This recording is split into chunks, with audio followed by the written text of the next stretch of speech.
All right. Today we're going to take a look at power chords, and I'm just sort of laughing and snickering a little bit because I'm doing jazz standards and I'm doing like simple chord melodies and all sorts of crazy stuff. But I think it's important to know this stuff and to understand this stuff, and it depends on what style you're into, and so we're just going to analyze power chords a little bit, and for that I just dialed up a sound that's a little bit power chordish. Okay, so when we take a triad, a three-note chord, right? Like let's say a C chord. The notes in a C chord are C, E, and G. The 1, the 3, and the 5 of a C major scale. Okay. Now the third is, as I said, is E, and it defines if the chord is major or minor, right? So if we have a chord that's C, E, G, that would be a C major chord. If we lower that E and have a chord that's C, E flat, G, we have a C minor chord, all right? But a fifth or a power chord, they're often written as as the letter name and a 5 afterward in a lot of books, right? A power chord is just a fifth. It's nothing but a fifth. So there's no third. So a power chord is neither major or minor. A power chord is just, it's just that perfect fifth. And that perfect fifth, when it has a lot of distortion, the overtones are going to start, they'll start to imply, if you will, the third anyway, right? Way up there in the overtone series. So I think it's the seventh partial. All right. Now, so the most simple power chord, I'm going to go through a whole bunch of stuff having to do with power chords here, but not everything, but a bunch of stuff. So the simplest form of a power chord, what every aspiring 14-year-old rock and roll guitar player learns is like this shape here, right? No, obviously no third, and all we've got is the 1, 2, 3, 4, 5, right? The 1 and the 5.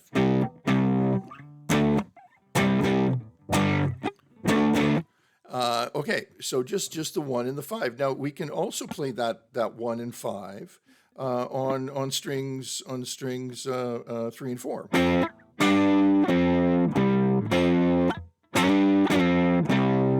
Right, and I'm not going to get into tunes. I'm just showing you the toolkit. All right, the tunes you have to figure out for yourself. Okay, so there we have a 1 and a 5 on strings 2 and 3. Now if you are 3 and 4, but if you move to strings 2 and 3, you're going to have to correct, and it starts to sound way thinner. Obviously, it's not going to be big and beefy. That like down in the bottom there, you've got right, and there are places that you can do that stuff, and I'm just mentioning it. So you're going to have to compensate for the fact that the B string is tuned one semitone lower than the rest of the strings by playing it one semitone higher. Okay. Now, so that's 2-note power chords, but if I can also take the root of that power chord, in this case C, and then I can repeat it an octave higher. Right? So here's another C. C here, C here. And with my fifth in the middle now.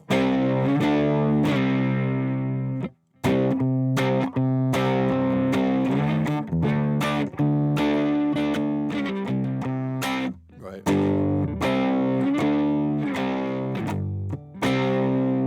Okay. That's a really handy handy voicing. It's got a little bit more oomph, a little bit more power, and you know that was sort of a big one in the '70s, I guess. You know, I remember the Kinks in the '60s. You know, I heard of that band. That's in the '60s. Like I've heard of the Kinks on a record. No, on on a CD, a compilation or something. Yeah. But anyway, the Kinks, you know, they started with those, you know, or one of the groups that started that sort of whole you know, power chord kind of sound, and you know, a lot of that parallel movement. Right, that's you know that's what happens with power chords. They sort of move like a rail, right? And then later on, and you know, it became popular to duplicate that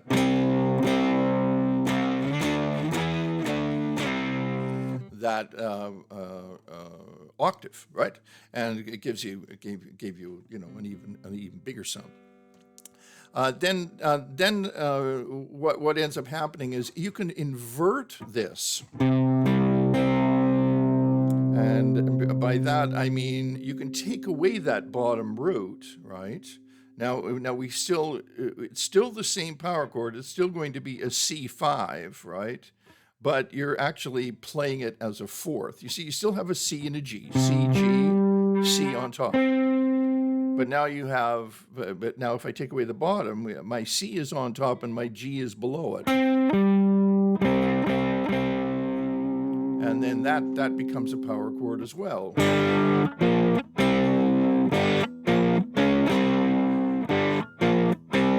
Right? So that simple line is really just an inverted power chord. So it ends up with, you know, being fourths. But it's just an inversion of the same thing, of the fifth. So you just learned something there. The fifth inverts to a fourth. And you can play them both together with a fifth and a fourth. Okay, cool. Now, I think it would be safe to say that later, you know, maybe in the '90s, this voicing sort of became popular, and that was taking the fifth and putting it below, right? And man, you can sure hear why. It just sounds like a house, right? It sounds so huge, and so it's just, but it's still the same notes, the same two notes, right? We have a C and a G, and now we put the G and a duplicated G on the bottom, an octave lower.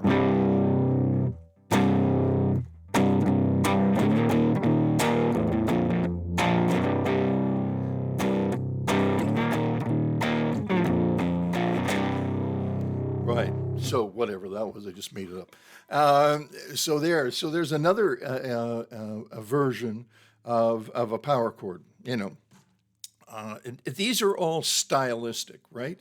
I'm not teaching you how to play jazz. I'm teaching you how to play stuff that's sort of stylistic, and the power chords are very stylistic. I mean, you can tell that they work well for specific genres of music, right up until, well, I mean, even now, you know, so the last 60 years or so, power chords have sort of developed, and they go beyond this as well, but I'm not going to go beyond this. I'm now going to review what we did. A power chord is just two notes, essentially two notes, and of the 1 and the 5 of a triad, eliminating the 3, thereby making them neither major or minor, okay? And then if you take that same power chord and you add an octave on top, it just gives it a bunch more oomph.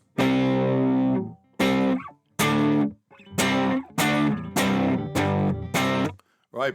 And then if you remove the lower the naming note of that power chord, this is a C5. Well, Well, this is a C5 as well, right? Because you've got the same two notes except in inversion. You've got the now you've got the fifth in the lowest voice. Right?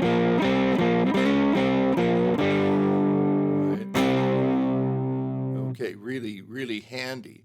And then finally, if you take the power chord and eliminate and duplicate the 5 on the bottom, right? And the C, the tonic, is begging to be heard, struggling to be heard in the middle voice.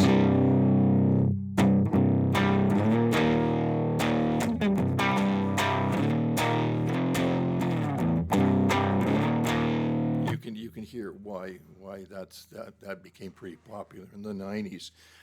Actually, that voicing of a power chord became popular in the 90s along with tuning down.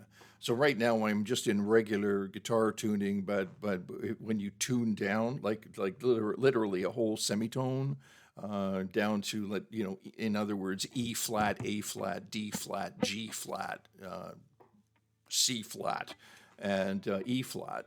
You're down a semitone. It gets even punchier. It gets crazy punchier. If you go even further than that and tune down a tone, which was very common, then all of a sudden it sounds like like gigantic, especially if you've got yeah, some effects, whatever effects you want to dial up. So yeah, so that's an introduction to power chords. So even power chords or dyads, two-note chords, right? They can be inverted, right? You just flip them around. You take the bottom note, put it to the top, or take the bottom note, top note, put it to the bottom, and you can end up with some really cool voicings and cool possibilities. Yeah, I think that's good. I'll show you one ramification of that. Here's a C5 and dyad two-note chord, right? And if I want to move to a G, most guys are going to do this, right? But I don't have to do that. I can use an inversion of the G and do this. You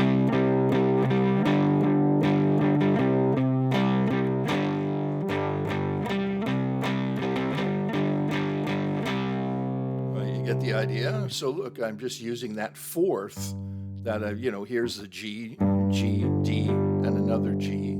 So there's my G and D in the fourth, like we did, right? In the fourth, down to the C.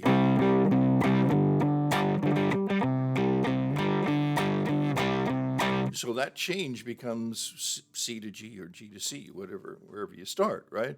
That's one example of how cool these short chords can be if you just do a little bit of experiment with inverting these power chords, right? And maybe I should call this video "Inverted Power Chords." I don't know. I'll figure out something. But that's good. I hope this was a help to you. It's a little bit of an excursion, not for me because I was doing this when I was 16, but an excursion in terms of my channel.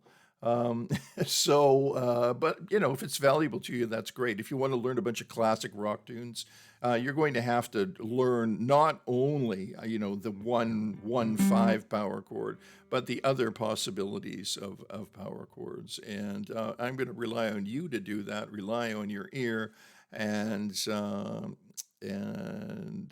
not all that hard. You just sort of have to listen to where the bass is going to, right? It's great practice for you. Maybe we'll do a video about how to lift tunes by ear later on. Okay, that's it for today. If this is any help to you, like or subscribe is even better so we see you again. If you've got any ideas, put those ideas in the comments section. Comments are essential to me because right now I'm just looking at a camera. I have no idea who you are or what you want, or and you'll be surprised if you comment and say, hey, listen, I want to know this and I can't figure this out. I'll show you. I'll tell you what it is, and if I can't, I'll tell you that too. Okay, thanks for dropping by, and we'll see you again real soon.